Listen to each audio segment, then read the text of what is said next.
Hello there, Lunar Squadron, and welcome back to the channel. We just received roughly 5 minutes of new Jedi Survivor gameplay as a part of the IGN Fan Fest.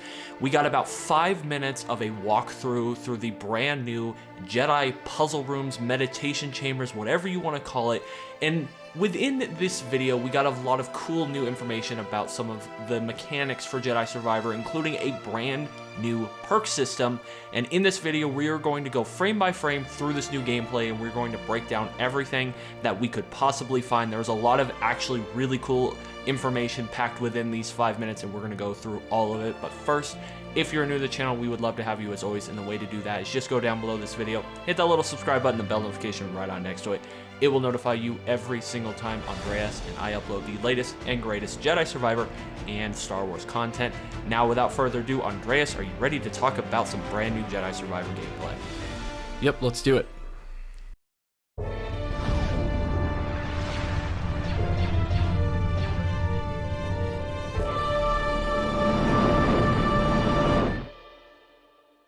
Alright guys, welcome to the Jedi Chambers, the Jedi Puzzle Room, the Meditation Chamber, whatever you want to call it. They kind of refer to it with a bunch of different names throughout this walkthrough, but we kind of want to just get our bearings first off and kind of point out a few things that we noticed right off the bat within this gameplay.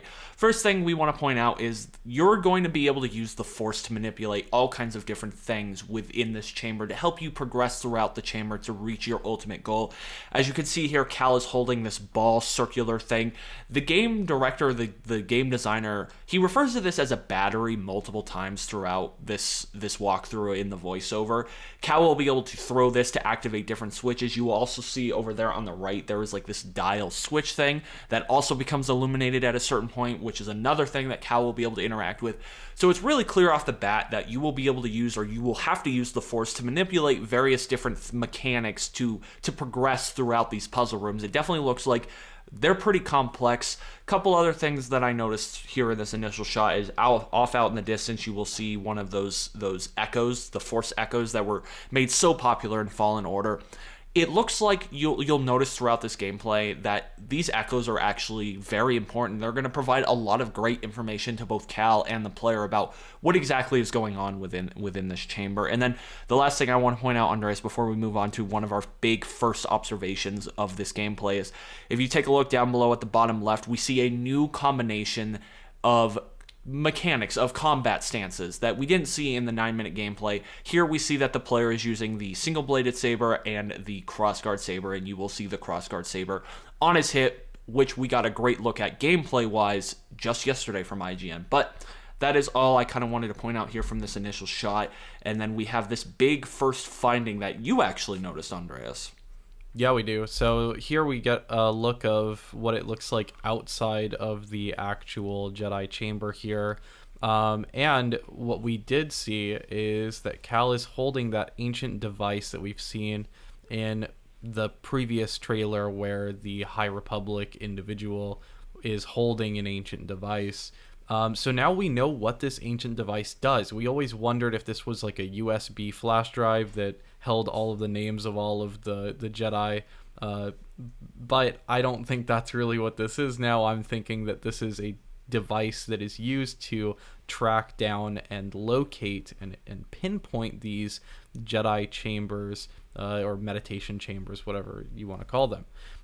And later on, we do kind of learn a little bit more about how these work, but you can clearly see here that Cal is using it to scan for the chamber, which is kind of funny here that in the gameplay he pulls it out when he's clearly right in front of it. To me, it's whoever's playing here is kind of showing to everyone how this mechanic works.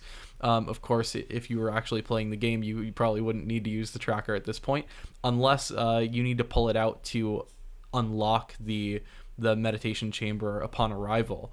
But later on, we'll get into this. Cal does find a device inside the meditation chamber, which I believe you're going to have to use in tandem with this device here to locate different chambers throughout the different worlds that we are going to find in Star Wars Jedi Survivor. So this is just a cool mechanic here. It totally reminds me of the shrine detector in Breath of the Wild, and these chambers in general remind me of the shrines in Breath of the Wild. They're just, just the art style, the way that they plunge down in the elevator here at the beginning. It's just straight out of Breath of the Wild for me. But as you can see, now that we're inside of the meditation chamber, we get a name for this Jedi chamber, don't we, Nick? Yep, this one is called the Chamber of Reason. So it looks like the team over at Respawn has gone ahead and just given a name to each of these chambers where you will be able to enter to unlock new things. They mention within this walkthrough, the game designer mentions how these chambers are used as a way for players to be rewarded for their exploration. However, going back to that device that you just mentioned, he does say something interesting throughout this walkthrough. He talks about how this chamber here, the Chamber of Reason, is the first optional chamber, right? He says that there is one along the critical pathway for this game. And that has me wondering if that is where we will find our High Republic friend, because in that initial teaser for Jedi Survivor and the first trailer we got, he is holding this device to find our High Republic friend. So I do wonder if that chamber he refers to in this walkthrough, along the critical pathway, is where we find the High Republic individual. And you bring up a good point about this device, and something that I hadn't really considered was, will this be a way to find these chambers like you mentioned, or is it the key to unlock these chambers? Because off the bat, how I was viewing this was it was a key to unlock this chamber, but now that you brought up that it could be used as a scanner to find these chambers, that is another very interesting way that this device could be used. So very interested to find out what exactly is going on with this device, but it is nice to just get a little information about what exactly this device potentially could do in Jedi Survivor. It's nice to see it in action once again. And then the one thing I just want to point out here, just because it's kind of a cool little detail, and you see it a lot throughout this trailer, is if you see the gold trim there under where it says Chamber of Reason, you see this long line of Arabesh text, and you will see the same text throughout this gameplay walkthrough. And so we went ahead and threw it in the translator just to see what it was saying, see if it had any important information. But it is just saying beware caution over and over and over. And throughout this gameplay, that gold trimmed Arabesh just continues to say beware caution. So nothing really too revealing, just a cool little detail from the Respawn team. Does make me wonder what the beware and caution is referring to. Obviously, thinking back to Breath of the Wild, sometimes there were various enemies located in the shrines in that game. So I wonder if there are, some if there's going to be some opposition waiting for us in these Jedi chambers. I know that we're kind of looking at a pure puzzle here in this trailer, but I do wonder if there's going to be at any point some opposition there, and if you're gonna have to actually get your hands dirty in one of these chambers. But as we progress along, Nick, this one's mainly a puzzle here, and we kind of see how this puzzle works as they move along, don't we? Yeah, we sure do. And I kind of want to just, as we're walking through this and seeing how this puzzle works, how you use the Force to manipulate different things to cause the bridges to show up, and you're gonna kind of have to backtrack here and there to progress. Classic puzzle room from video games, having to backtrack to take a step forward, 2 steps back to take 3 steps forward type mentality. But I want to kind of mention something that you brought up as we're walking through this about how it says beware caution. You were wondering if that is something we are going to have to face enemies, and that is exactly what this director said, or this game designer said. He said that Cal is going to have to take advantage of his traversal abilities, his Force abilities, and maybe even his combat abilities. So I think you're actually exactly right, Andreas. There are going to be puzzle rooms, perhaps even this puzzle room, because this gameplay kind of cuts a lot along the way, where you're going to have to be able to fend off types of enemies. And that really makes me wonder, Andreas, what type of enemies are we dealing with in regards to having to fend someone off? Because we're not talking about, the Empire. Perhaps we're talking about the Bedlam Raiders found their way into this, but it looks like the Jedi were aware of these enemies. Beware caution. So it makes me wonder, what type of enemy could we possibly be dealing with within these chambers as we progress throughout this game? Maybe just like a big ass Jedi training droid. Yeah, it could be. It could be a temple guard. It could be like what we got on Zepho, kind of those ancient guards. Like, I'm very interested to just see what we come across. And, as we progress through, we just get a great look at what exactly these puzzles are going to look like. And here we see a Force Echo again. This shows up multiple times throughout this gameplay. Cal kneels down. He listens to this Force Echo, and it provides him with a nice data entry or a lot of great information. He picks up a lot of great information about the history of this chamber, Jedi who had come before him, who had tried to accomplish, succeeding against this puzzle room, completing the puzzle room, and some who had failed and some who had succeeded. And he's going to hopefully get a lot of great information, and the player you will get a lot of great information about what you have to do to be successful in these puzzle rooms, because it looks like these are going to be pretty in-depth. These aren't going to just be, you flip one switch or you force throw one ball and you're along your way and everything's great. As you can see here, Cal uses the Force here to throw that ball to activate this bridge, but then when he comes up along this bridge, you think this is a clear pathway, right? But then when he goes to this Force Echo, it's not quite a clear pathway, is it? It's actually a dead end. Yeah, I honestly, I think it's very funny that like the data bank updated notification on the right just says dead end. If I were playing this, I'd be like, yeah, no shit, it's a dead end. This is very annoying. I could definitely see if they made these very complicated. It could be like a fun challenge, but also these could be the bane of our existence here. Just especially if they're hiding some pretty exclusive perks in some of these chambers here.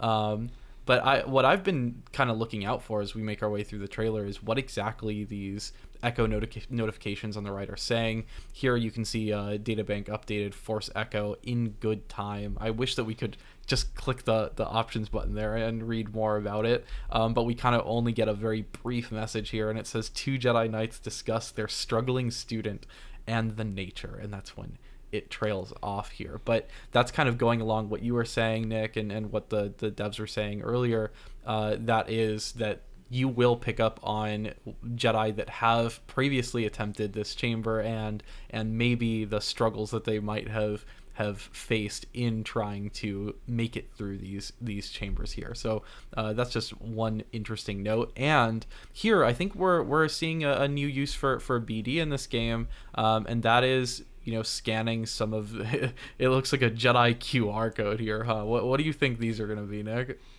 Yeah, honestly, you're exactly right. I don't have a better way to describe it than Jedi QR code. Like, I don't know what would push BD or Cal to scan this weird line designed object, honestly, but it provides another databank updated scan and provides just another entry for you to read through. One thing I'm really liking about this is it really looks like the team at Respawn, even just within these puzzle chambers, and something we noticed in the 9-minute gameplay is they're taking a really good time and really fleshing out the lore and the backstory to Jedi Survivor and the universe in the galaxy that Cal currently finds himself in, and just providing so much new information about Star Wars and just the lore. And that's really cool. I'm really excited to just kind of dig in and get my hands dirty with all of this new lore and new information we're going to learn about Star Wars, because, Andreas, you and I, that's one thing we love about Star Wars is just how you can learn so much more stuff. There's always something to learn about this universe. It never ends.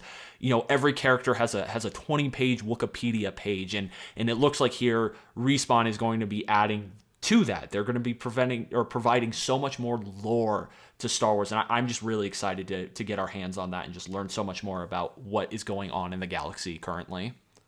Yeah, well, apparently we have puzzle rooms in the lore now, so that's a new development. Right here is something that I actually am pretty excited about, and that is data discs, guys. That's right, data discs are very exciting.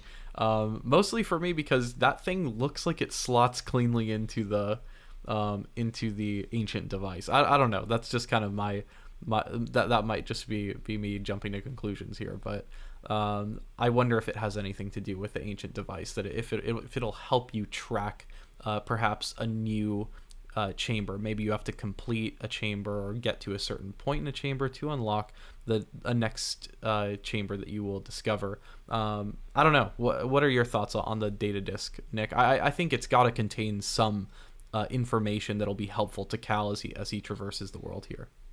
Yeah, I do wonder whether these data discs will be important to the main story of the game, or if this is more of just like a reward for exploring and it's more of a side quest type thing. You bring up an interesting point. Will they be involved with that ancient device? Will it be something that has to do with that? What I find the most interesting about this point of this gameplay is not the data disc itself. The fact that under it says continue exploring to learn more, and that is just a very interesting sentence to me, a very interesting statement. Continue exploring to learn more. What does that mean exactly? Does that mean continue exploring to learn more about this particular data disk, or does that mean continue exploring to pick up more data disks, and then once you have more of them, you'll kind of get a clearer picture as to what their use are for perhaps the story, for the gameplay, for Cal, for customization, for force abilities. I'm just very interested to learn about what continue exploring to learn more exactly means. Are we referring to this particular data disk, or are we referring to the overall data disk? Because I imagine you will be finding multiples of these spread out all across the planets and chambers throughout Jedi Survivor. I can't imagine this is the only one. This looks like it's something Cal just finds on the floor here and picks up and adds to his collection. So I'm just very interested to learn what exactly that statement means in regards to these data disks. Yeah, it's one of those moments where I really wish that the person playing this demo really hit that options button and just gave us a look at some more information, but such is life. So we do see that Cal is now backtracking back past that Jedi QR code, and he is crossing the bridge here, and you can just see how layered and multi-tiered this puzzle room is here.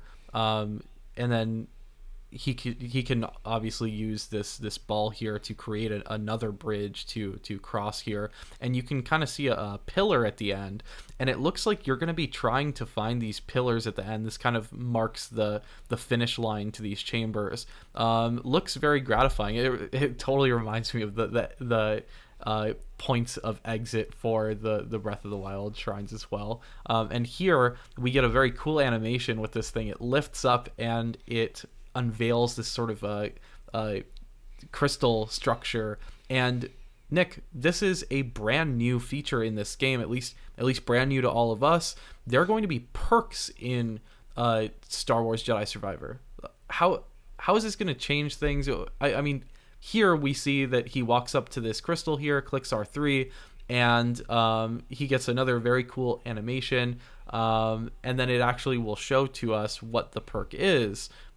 This particular perk is dexterity. I'm really curious how exactly the dexterity perk is going to impact you in game. Is it going to allow you to run faster? Are you more agile?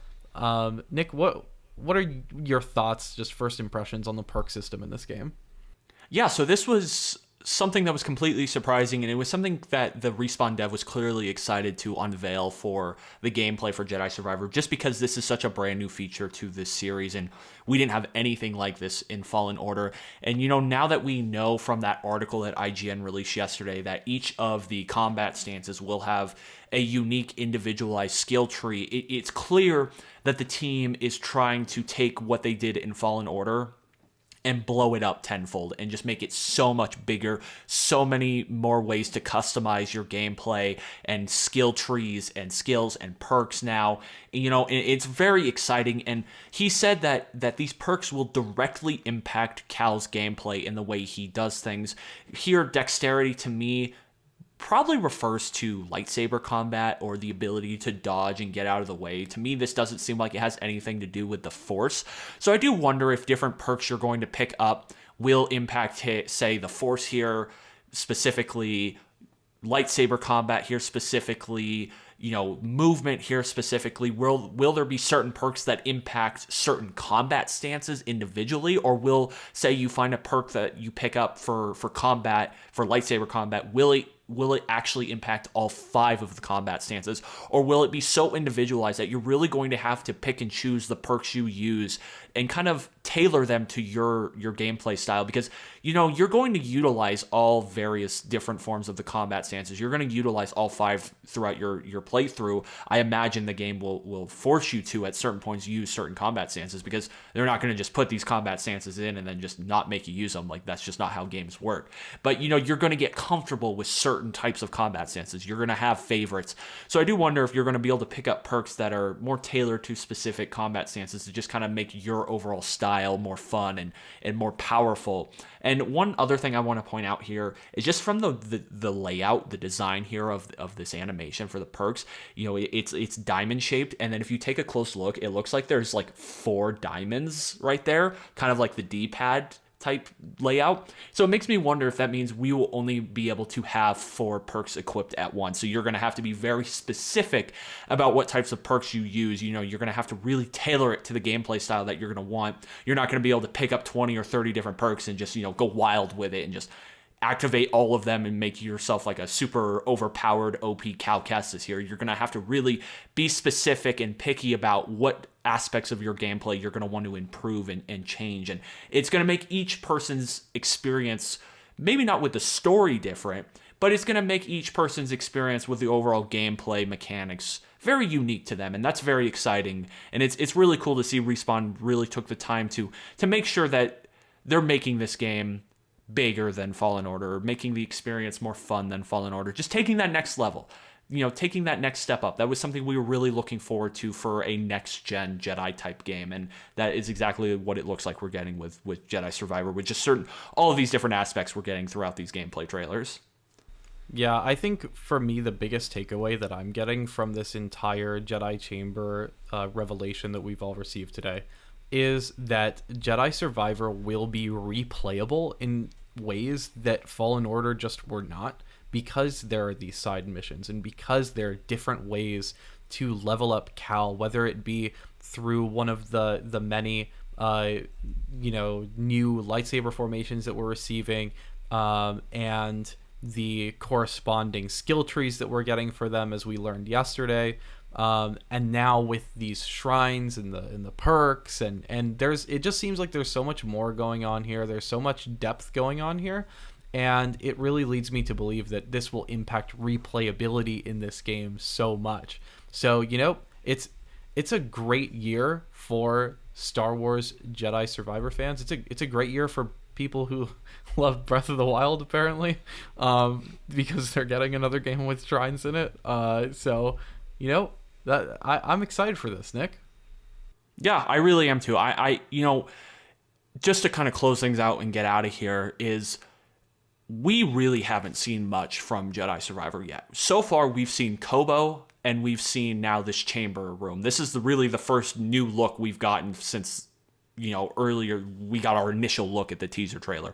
The last 2 gameplay trailers and the 9-minute gameplay have really just been focused on Kobo. So to me, we are not seeing a lot about Jedi Survivor yet, and that makes me incredibly excited because how big this game appears to be. So I'm just really excited to see what Respawn has cooked up with this game. I really think this is going to be something that is truly special and something that we're all going to just fall in love with once again, just like we did Fallen Order. And it just looks like it's going to be so much more fun and so much bigger than Fallen Order.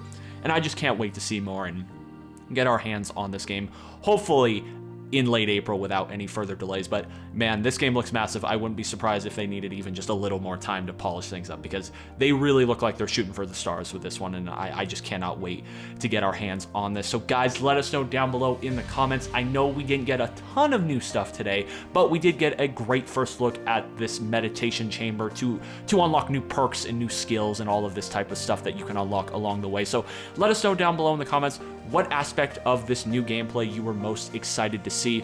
Does it excite you that you will be able to just kind of go off the beaten path and explore in Jedi Survivor and just upgrade your character? Is that something you're looking forward to, or does that just sound monotonous to you? So let us know down below in the comments your thoughts on all of this new stuff we got today.